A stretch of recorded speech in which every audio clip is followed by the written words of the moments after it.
Okay, welcome to the 1920s.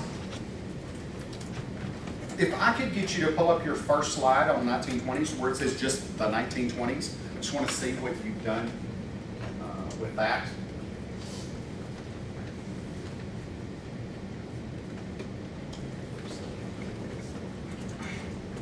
You should have a slide at the very beginning that should say the 1920s. Probably your name on it somewhere. Okay, can I see this? Absolutely the best, okay? Because this shows you what, to me, is a depiction of the 1920s. If you look at this, there's a mansion. Because see, in the 1920s, everybody is trying to attain wealth. Okay? 1920s in America, everybody is trying to attain wealth. You see the car, okay? Another sign of wealth. And you see a lady.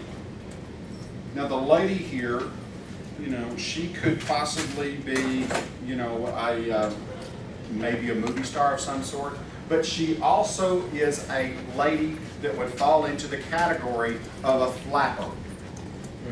Okay, a flapper. Now, a flapper isn't necessarily anything negative. You shouldn't think negative thoughts when you think of a flapper. It's just basically a lady from the 1920s who, because of style changes, because you know they're getting away from the long dresses and the long hair and you know the gloves and all that other stuff, and they're going into more of, you know, ladies are getting their hair cut really short. They might possibly have some sort of lace or something like that in their hair, or beads or something, but they're probably wearing a dress that comes down to around the knee, has lots of beads on it. You know, she's probably slender, and she would dance the Charleston, where she's kind of, I don't know how to do the Charleston, but anyway, she probably does. You can go here and do that. They're going to rebel against the traditional views is what they're doing. They're just trying to get away from that traditional view of women, where you have long hair, long dresses, completely covered up. They want to be a little bit risque, but not a whole lot. They're going to wear a little makeup. They'll have their ears pierced, which is a neat thing, by the way, having your ears pierced. They'll wear long beads instead of short necklaces that went just around their neck, like the cameos and things from the 1800s. They're going to have their cigarettes on a long stem. Oh, like Audrey Hepburn. Yes, like Audrey Hepburn in The Great Gatsby, yes. So when you think of The Great Gatsby, think about that. Yeah, it's a little bit I've of never seen rebelling. it. It's just the rebelling. Think of it as What? teenagers rebelling, and you're looking at adults that are rebelling. You know, 1920s women are going to get the right to vote. Women are going to deal with things like, birth control. You know, all that kind of stuff is coming to the forefront during that time period. Women are progressing. Okay, one of the things that I wanted to get into, and then we'll go back into women's issues, prohibition. Okay, prohibition. What is prohibition? Yes, sir? No alcohol allowed. No alcohol allowed. See, in America, we had had a movement, and this movement had been for decades, and it's called the temperance movement. It was a constitutional ban on the sale, importation and transportation of alcoholic beverages from 1920 to 1933. Okay. So 1920 to 1933, we're going to have, you know, no, we're not importing alcohol, anything like that. What it's going to end up causing is going to cause a secondary business. And the secondary business is going to be like your speakeasies. See, people wanted alcohol. And it's probably not so much that they wanted alcohol because they are just, you know, big into alcohol. It's because, like me, I have the personality that if somebody tells me I can't do something, it just makes me want to do it even more. Okay, and I figure you're kind of like that. So you didn't even have to want to Okay. John, let me ask you this. If your mother said, John, don't turn to channel 137. I never want you to turn to that channel. She leaves, I turn it to 137. As soon as she goes to Walmart, you're on 137. And you're like, what on earth is she not wanting me to watch 137 for? So you're going to watch 137. You're going to tell every kid you know to watch 137. Okay? So, you know, it's going to be one of those things that, you know, everybody's got to do it. So if I tell you you can't drink alcohol, it makes that desire to drink alcohol even more. Oh yeah. It seems like in American history that there was more consumption during Prohibition than before or after. See, speakeasies. It's kind of interesting. Linebackers. You end up going up to a building. Okay? And I'm going to go up to a building, you know, maybe it's not, there's nothing on the front of it. You know, it's maybe just looks like a vacant building. And I go up and I knock, you know, on the door. And then somebody slides open this little window, you know, and maybe I've been told ahead of time to say some sort of phrase. You know, the chocolate in Belgium is best. Just something. And then they open the door, you walk in and you see, you know, these kegs of alcohol, you know, that's just kind of flowing. You see, you know, people dancing to Charleston possibly. You see gambling going on, and you see prostitution. See, one of the things that was the side note of Prohibition was this business that arose in a lot of times larger cities. Larger cities that the politicians were involved because they got some money, some kickbacks on money. The police were involved because the police would overlook knowing that that establishment was there. You had corruption. You had gangsterism that would start. Gangs. You ever heard of people like Al Capone? Oh yeah. Okay. Al Capone, you know, was an individual who had a distinct district in Chicago. Okay, and you know, if you were the person who was trying to have a business very similar to yours, and you were in his territory or you were taking his customers, you were undercutting him. You know, then they might go out and they might have some sort of confrontation. Accident. With machine guns. So you're going to see people like your, you know, like I mentioned, Al Capone, Bonnie and Clyde, Pretty Boy Floyd. Who? Pretty Boy Floyd. Gangster. But a lot of gangsters that seem to become very notable during the 20s and the 30s. But you know what? We've got people to fight that. We've got people to fight that corruption. First of all, in order to get rid of those bootleggers, those people who were supplying the liquor for those honky-tonks and beer joints, we're going to go out after them. We're going to make sure that those poor people from the hills who were taking their liquor on the back of their truck and, you know, running it, you know, to these places, we're going to go after them. And those people that go after them are called revenuers. Okay, a revenuer. That's the nickname for it. And of course, you know, if you were in the country, you didn't want to see none of them revenuers come along. Police. Federal agents. They're trying to get the revenues from the liquor, the tax. You can look it up. Revenuer. On a side note, for Mr. Smithy's thing, at the end of when Prohibition ended, those people that were rum runners that would run the liquor into the cities or, you know, around, that would be chased by the police. Their cars were so fast, souped up, that the police couldn't catch them a lot of times. So at the end of Prohibition, they had no reason to have these cars, but they still had them. They still like to race them. They still like to drive fast. Thus started NASCAR. Oh yeah, I knew about I'm that. not joking. That's true. So it started the same way it's celebrated today, with alcohol and cars. Yes. So we have Prohibition, and of course we know that Prohibition will eventually end. Okay, and so anyway, but that's one of the side notes for the 1920s that a lot of people seem to associate. Oh, Carrie Nation. Individual noted for it. Because Carrie Nation, I'm sorry, the movement was the temperance movement. One of the most influential peoples in this movement to do away with alcohol was Carrie A. Nation. Carrie, C-A-R-R-I-E, A. Nation. I'm sure you just put that in your notes. Carrie Nation was a hatchet-wielding old lady that probably didn't start old, but she did it for so long. But she would go into bars, saloons, honky-tonks, beer joints, that sort of thing. And she would have her hatchet, and she would go and bust open like kegs of beer. You didn't want to, you know, everybody was welcome but Carrie A. Nation. Okay. Now, of course, we see the connection also with Rita Springs. This particular building that you see there got her name on it for the temperance movement. Carrie Nation's from Arkansas. Okay. One of the things that we seem to notice for the 1920s is the idea that in America, everything's great. We have the roaring 20s. Okay, everything's good. In Europe, not so good, because remember they just had a war. Everything's war ravaged. So they're having to rebuild their cities, their government, their society, but then they're also having to pay back loans. And who do they owe money to? The United States. Because before the war and during the war, we loaned money or we sold weapons. We did all that sort of thing. Both sides for that matter. And so they owe us money. Our economy is doing quite well. You know, if you went along and you went into a store and you saw a newer invention, let's say a washing machine, and I decided I wanted to buy a washing machine, well, somebody in that particular store, he's going to go, hey, you can do you a big deal. $10 a month, you can have this washing machine. Or back then it was probably cheaper than that. But you know, you can have this washing machine on the credit. It was interesting, on the credit. So people were buying things like that.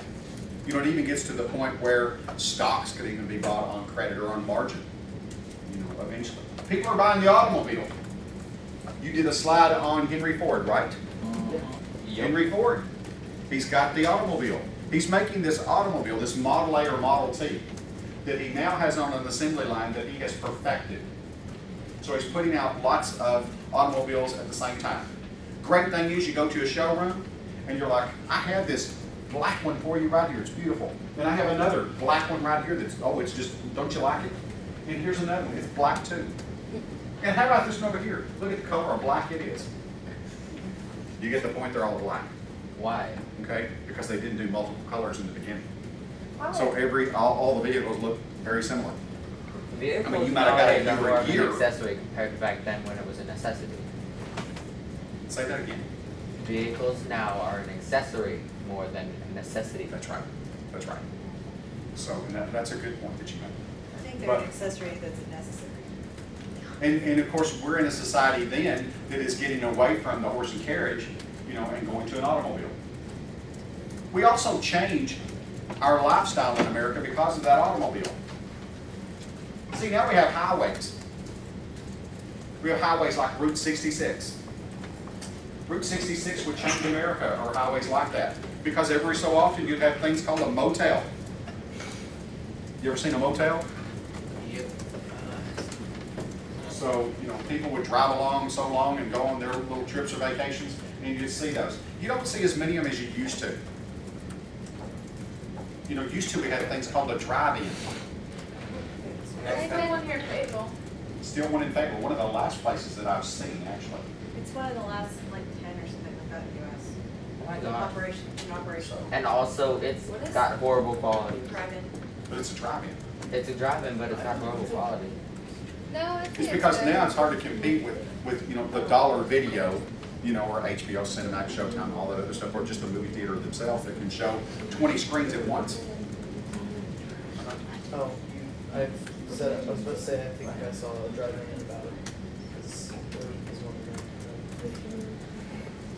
There used to be one in Marshall, Arkansas. Yeah, everybody I used to go to the Dixie in Searcy growing up. Watch a double feature. Not only did you get the popcorn, you get to watch a double movie, you got all the mosquitoes. Loads of fun. Yeah, actually I remember going through the drive-in on 412, watching cars. I mean, although it was on one gigantic screen, you sit in the car and I really like no drive-in.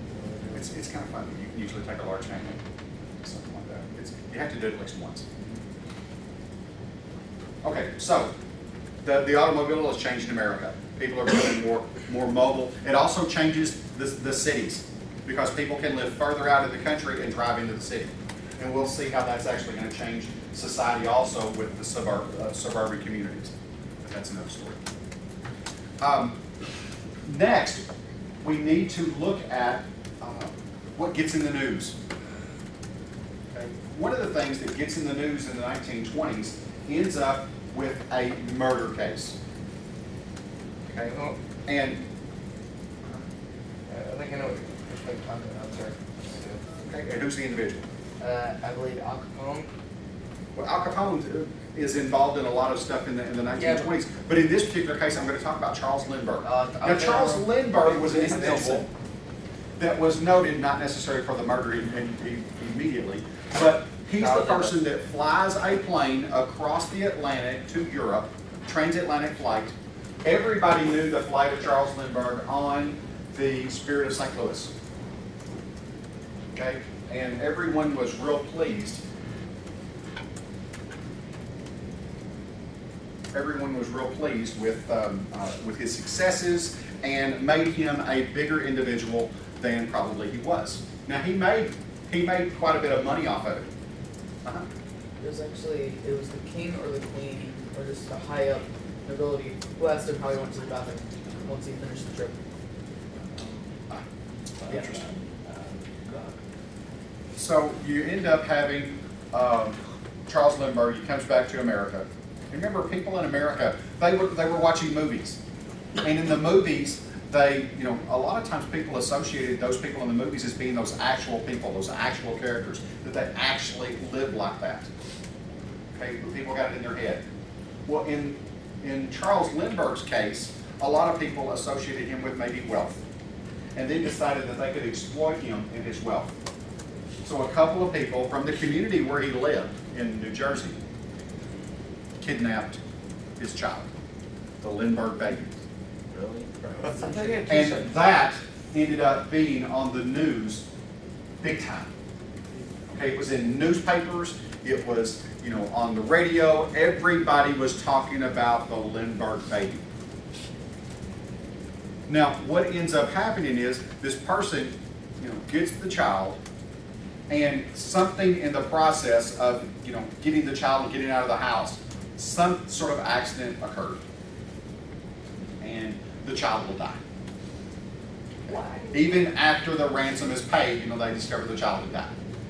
The problem wasn't so much that the child had died as far as, that's a horrible thing, but what made it controversial for us to learn was that trying to deal with who had jurisdiction to investigate this murder. Was it the local community and their little police officers or police force? Was it the state government, or was it the federal government? And in this particular case, they decided that it was the federal government because of the Lindbergh laws, it became a federal crime to kidnap. So the FBI is going to come in. The FBI and their G-men.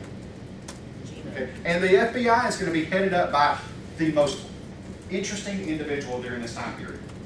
And he's going to be in power until, the 60s? Yes, sir? You said G-men. G-men, government men. Oh. So I mentioned revenuers and government men, or G-men. Okay, now the head of the FBI, his name is J. Edgar Hoover. J. Edgar Hoover. The building in Washington, D.C. bears his name. The FBI building in D.C. bears his name. Now I would encourage you that after J. Edgar Hoover, J, the letter J. Oh. Not J-A-Y, J. Just J.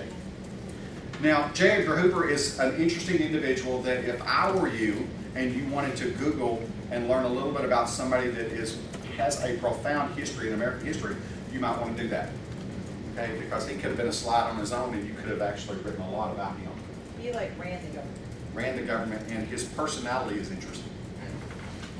Leo DiCaprio does J. Edgar Hoover. A movie that he does that depicts him really well. Okay, so we've got J. Edgar Hoover.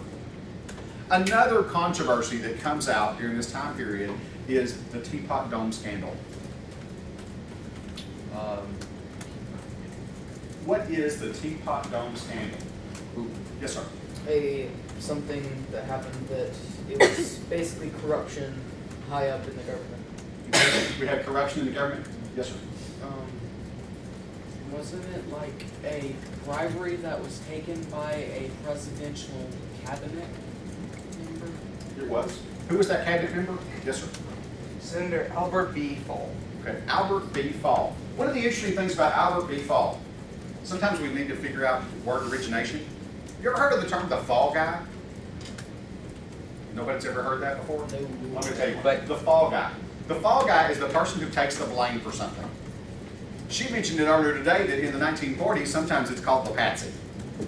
Okay? But it's a person who takes blame for something that they might not have been completely, at wrong at doing. Who was the president?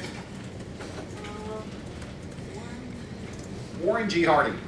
Typically, the only thing we know about Warren G. Harding and his administrative office that is notable is the Teapot Dome scandal. Kind of killed his. So, he was the fall guy?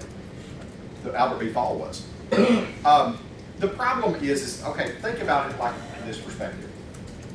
Somebody comes up to the president and they're like, hey, we figured out that there's some corruption going on in your cabinet. What should he do? End it, make it public. End it, make it public, figure out if it was true or not, and then end it. But instead, there was like a cover-up. They were denying everything that was involved, the whole bit. So, that's what causes the problems. It's the idea that you've made it bigger than it was. You kind of deny it. If he would have been, an appropriate response would have been, well, I'll investigate it, and as soon as you investigate it, if it was wrong, then you get rid of it. And then you're like on the ball. Now, he would take a black eye for it anyway. But he could have gotten away from it if he hadn't have tried to cover it up. The corruption was taking a kickback, taking a bribe. Taking a bribe from an oil company that wanted to drill on federal lands. And see, the Department of Interior, do you know what the Department of Interior is responsible for? Interior decorations, okay. Kind of, if you think about it, it's the middle part of America, or inside of America, and it's dealing with national parks, and it also deals with Indian reservations. Okay? So national parks. What would happen today if we had people who were drilling oil on a national park? Oh, get they'd be arrested. straight to jail. It would probably be controversial. Now, don't get me wrong, some things I think happen. No, they're drilling for natural gas and oil on Yellowstone. Yeah. You just have to have permission. But if I came along and I said to you that I wanted permission to do this, that I'm going to give you money and I'm going to keep out my competitors from it, then that might be a problem. Okay? And that's in the where is Teapot Dome? Why did they call it this? Could have been a rock called like a teapot. Yes, where's it at? What state is it located in? Wyoming. Wyoming. Okay. Let's talk about Wyoming for a second there. Okay. Wyoming, that's a good segue. Women and the right to vote. What's that movement called? Suffrage movement. You gotta go to that one now. The feminist, Feminist movement? yeah, that's what they call it. When did women want the right to vote? When did they start trying to get the right to vote? Probably from the beginning of voting, but the big movement in America was just prior to the Civil War. Yeah, Yeah, and then prior to the Civil War, they were thinking that, okay, this is what let's do. Let's get the black man the right to vote, and women will automatically get the right to vote. But does that happen? Yeah. No, it does not happen. Okay? So women have to keep fighting for that right to vote. And they keep fighting, and they keep fighting, and they keep fighting for that right to vote. Okay? Now, when they changed their viewpoint or their focus is when it really changed for women and started convincing men and people that women needed the right to vote. It all centered around two topics. Education, because the woman was responsible for the education of children in the home. Typically, it was the woman who trained the kids, so far, and then they would put them in some sort of public school. So women, and also health and welfare. Okay, the idea that in the home, who's responsible typically for keeping the family healthy? It's the woman, it's the mother.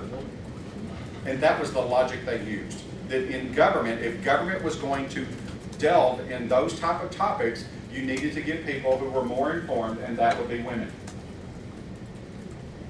Now, we have a couple of notable women that I think that we need to mention in the 1920s. One of those is a lady from Arkansas, and her name is Hattie Caraway. Hattie Caraway. The interesting thing about her is that she fills the void in the Senate when her husband dies. So she fills the spot in the Senate. She's the first female senator, okay, to fill the void. But then she turns around and she gets elected. So she's actually even the first elected. Hattie Caraway. Another one that we tend to need to know about, her name is Jeannette Rankin. And Jeannette Rankin's in the House. But Jeannette Rankin is, she's noted for voting against World War I and against World War II. And her main reason is she thinks that it should never be unanimous when you send our boys to fight in a war. When there's going to be a loss of life, it should never be unanimous. And that's kind of the way that Congress kind of looks at it from now on. You know, there's usually somebody that does something like that. If chances are they don't all agree anyway now, but that's kind of the precedent that started from there. Going back to Hattie Caraway for just a second. Hattie Caraway, when she joined the Senate, she joined about the same time as another individual. And his name was Huey P. Long. Huey P. Long. Now, the reason I want you to know Huey P. Long, and by the way, he's known as the Kingfisher, he helped lead massive corruption in the state of Louisiana. There are three families that I'm going to talk about, and you need to have these in your notes, that run government in certain locations across the United States. The Long family ran Louisiana. And what I mean ran Louisiana, think about this. In the 1930s, we had the Depression. Depression is impacting negatively the United States. There was very few places that benefited during the Depression. Lo and behold, Louisiana is one of them. They ran such a tight government. Even today, guys, Louisiana has a slightly different system. I wouldn't even call it slightly, I shouldn't have said that. You don't mess with the government or the laws in Louisiana. Otherwise, you'll end up finding yourself in a place called Parchment. It's called prison. It's just one of those places that, I don't know, how would you describe it? It's more like they've got their own little kingship set up. Yeah. So, and they got away with this without knowing the U.S. government, knowing. Oh, no, they knew No, it was the going government's on. not going to fight them. They knew it was It was going on. hopeless. They didn't. How is it hopeless? I mean, the U.S. government. Well, but don't they care. weren't necessarily doing anything bad. I mean, The economy was great. People loved them. yeah, Louisiana was doing well, so if it's doing well, why mess with it? Even if it is getting kickbacks and corrupt. Of course, it's doing well. Huey P. Long will be assassinated by a deranged dentist. I did. A dentist. I love that part. Kind of an odd story. You can research that one and you'll find it fast. Huey Uh, what? Just looking at his family. huh? Huey what? Huey P. Long. Okay, another individual, let me go over these families and then I'll go back. Some other families that you need to note as having a lot of power in U.S. history. Another family was called the Dailys. Daily, D-A-L-Y. They were from Chicago. And the Dailys ran government from this time period all the way through like the 1970s. If you wanted anything done in the city of Chicago, you wanted a building permit to build a building, you wanted anything, you had to deal with the Daily clan or the Daily family. Not that that was bad. Chicago is a metropolitan area. It's one of the great cities in America and the world. So I don't know if I would necessarily say it was always so negative, but they definitely controlled the political arena there. Another family would be the Rockefellers. Oh. Now the Rockefellers, of course we know the Rockefellers from John D. Rockefeller from the 1800s, dealing with Standard Oil. And Standard Oil would be broken up into things like Chevron and Mobil and Exxon and all those other oil company names. But they would end up controlling a lot of the government and a lot of government issues in New York, West Virginia, and Arkansas. And up until recently, we had a person in the in our government in Arkansas, the lieutenant governor. Just went through right I'm about it. confused now. Why in the world would you have 3 states, I mean, almost, Because they invested lots of money in wealth. You can't compete with that kind of wealth.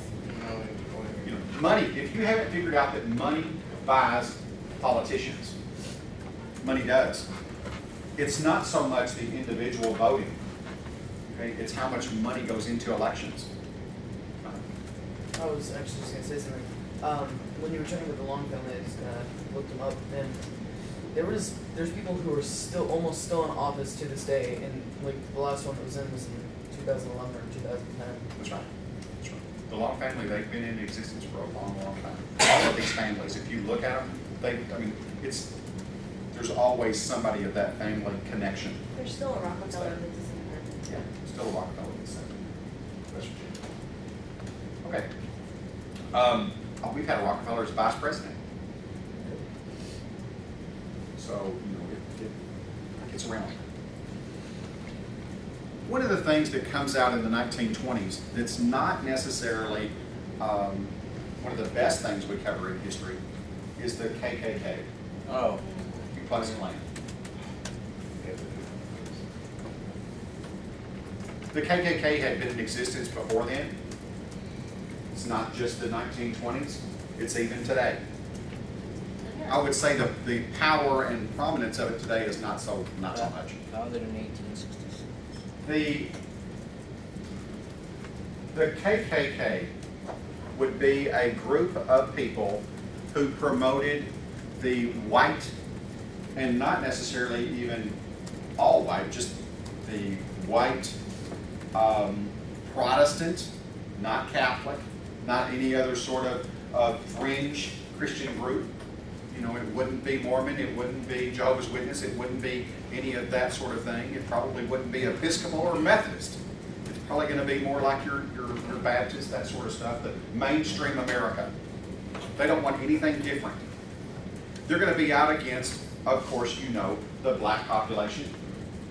They're going to be out against Hispanic populations. They're going to be out against Asian populations. Any group that they didn't deem to be lily white, and probably even against the poor.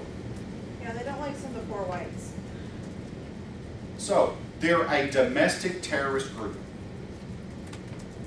Now think about this. You know, they're trying, what are they trying to prevent? First of all, what are they trying to prevent? they're trying to purify the United States. Okay, they want to get rid of anybody who they deem is not unworthy. We have acceptable. our own little mini Specifically Germany, World War Well, II. Well, that's, in fact, that's Some what of they're you have gonna pick up. neo-Nazi fringes in that, yeah. Yeah, they're gonna pick up that now. The Ku Klux Klan, the base party, has become very militaristic. Most of them not that you should, but if you look up the Ku Klux Klan and do a little research on them, you'll find a lot of them have that neo-Nazi tie. So, yeah, after Hitler, they picked that up. But during this time period, it was a lot like, you know, somebody would come along and they'd put a cross in your front yard. And they didn't want you to vote. Maybe some election was coming up. Or maybe you were out for some cause or something like that. They'd put some cross in your front yard and light it on fire. And then would say, do not vote on Tuesday. Well, I'm sorry, I'm hiring. I got two choices. U-Haul or 2 minute a truck. Because I'm moving. That's just not acceptable. But when people come up to do stuff like that to you, you know, you're probably going to freak out, you know, for one thing. Because what happens if you argue? What happens if you didn't do what they say? They hung you on your front lawn, that's right. You know, I mean, and a lot of times it wasn't to where you could even go to the government officials. You couldn't go to the sheriff or something like that because he could have been part of it. You know, and when you've got a group of people who have their hoods on, kind of difficult to tell who they are. Unless they've got a distinct accent or something. Do we have the KKK today? Yes. Yes, we do. Harrison, Arkansas. Harrison, Arkansas. One of the things that's interesting about that is the idea of the adopt a highway. You know, if you're coming back from Branson going toward Harrison, you know, you'll see signs like that. They've adopted highway. Oh, they pick up their trash because at one point they got it taken away from them because they didn't pick up the trash. But I'm hoping that over time, because if you think about the past till today, we see less and less influence of groups like that. You know, hopefully, eventually, we won't see an influence from that. You know, you live in a society in Springdale that is very multicultural. We don't have any issues that I see here, you know, major issues. What do you think? Do you think the times are getting better, or do you think we still have problems? I think they're still here. I think we just do a better job of masking. There's a Well, that's a good response. I saw a guy actually flying the Confederate flag, and also on the same day saw a guy wearing a shirt that had the Confederate flag. How is that still with? And some people would say that's just promoting history. Or could we probably do No. hazard? It's kind of redneckism. I don't think that's promoting. But Or if the Dukes of Hazzard could promote that also. Well, that was still the same thing. redneckism. Anyway, you know, maybe over time, things will change. We will hope for the better. We will hope. Okay, let me see. I'm missing a slide. Henry Ford. I mentioned Henry Ford earlier, I think. The League of Nations. Yeah. Okay, League of Nations. Tell me about the League of Nations. Yes, sir? Okay, so after World War II, our President of the United States during that time assembled the League of Nations. Basically, kind of like Did you say United. World War One? World Yes. Peace. Wait, yes, I said World War. Is that correct, sir? It's after World War One, yes. So it's an organization unified of several countries in Europe, kind of like the United Nations, except it's mostly with Europe. And it headquarters in GMI, Switzerland, which I have no idea why they would put it in some little country that has no military value whatsoever. The neutrality, that would be because they're typically known as being neutral. So it's in Geneva. The concept of it, who came up with the concept of the League of Nations? I don't know why I was forgetting the president's name during the World War I. Woodrow Wilson. Woodrow Wilson. What's the problem with the League of Nations in the United States? No one wants to join it. No one liked Woodrow Wilson, so they didn't pass the 14 points, which it was part of. So that's where we get involved. The League of Nations is one of those that's kind of interesting because it's one of those where you get into it and it's like if you don't agree with what's going on, you just kind of like, I don't agree with that, I'm leaving. You know, and then you can kind of come back in when you want to. So you leave and come back in, leave and come back in. It just, of course, we know the United Nations has a little bit bigger bite than the League of Nations did. It's set up a little bit better. Not that it's perfect. Yeah. What now? They have their own like little, I don't know, enforcements. The countries that are part of the United Nations have to supply the troops. So if we don't supply troops, then there's no military force there. Do you have anything you want to add on the 20s? No. Do you have any questions? 1920s. Roaring 20s. Going, going, going.